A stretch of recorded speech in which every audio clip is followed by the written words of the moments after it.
Bonjour à tous, c'est Cédric, j'espère que vous allez bien. On se retrouve aujourd'hui pour une vidéo un peu particulière puisque nous sommes dans mon petit jardin.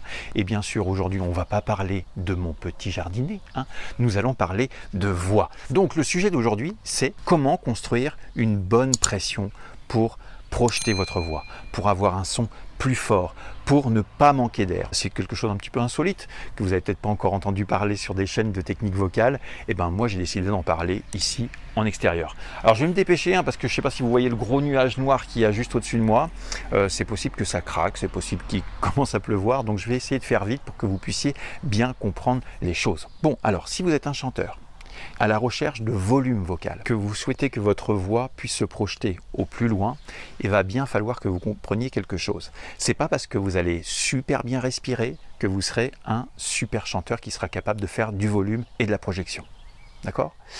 Ce qu'il faut bien comprendre, pour bien chanter, il faut que vous ayez une pression d'air, d'accord ? Et quelque chose qui contient cette pression. S'il n'y a rien qui contient cette pression, dans ce cas-là, votre voix va pas se projeter. Donc je sais que quand on chante en français, on est souvent tenté à apporter cette petite touche charme, vous savez, cette envie d'apporter un peu de souffle dans la voix.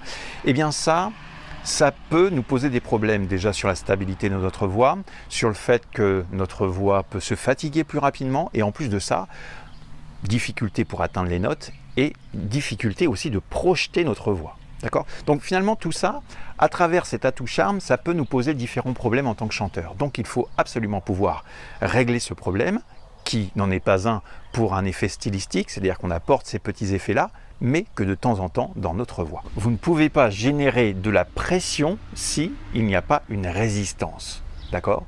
Donc si vos cordes vocales sont ouvertes, nous avons donc ce résultat totalement soufflé. Mais pour le coup, si vous souhaitez faire un son fort qui puisse se projeter, il va falloir que vos cordes vocales soient davantage accolées. C'est ça qui va créer la résistance. C'est ça qui va générer votre pression, qui va faire aussi que vous allez moins perdre d'air. D'accord ? Alors, j'espère que vous comprenez bien ce que je veux dire parce que maintenant, je vais vous montrer ce qui se passe.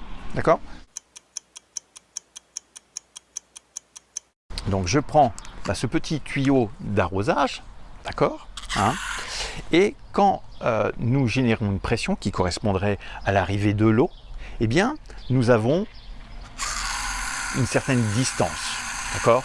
On projette l'eau à une certaine distance. La pression est là, il y a une petite résistance qui pourrait correspondre par exemple à une voix soufflée. Si par contre, vous souhaitez avoir du volume vocal, que votre voix se projette au loin, qu'on puisse vous entendre vraiment très très loin, ces cordes vocales, il va falloir les mettre en action et il va falloir qu'elles s'accolent beaucoup plus. D'accord ? Donc ça, c'est un des éléments parmi tant d'autres qui va vous permettre de donner plus de résistance à la pression que vous allez générer. Ok ? Donc si vos cordes vocales, et que vous faites en sorte de bien travailler vos cordes vocales pour qu'elles s'accolent bien correctement, nous allons passer de ceci à cela. Je ne sais pas si vous voyez, mais la distance est bien plus importante.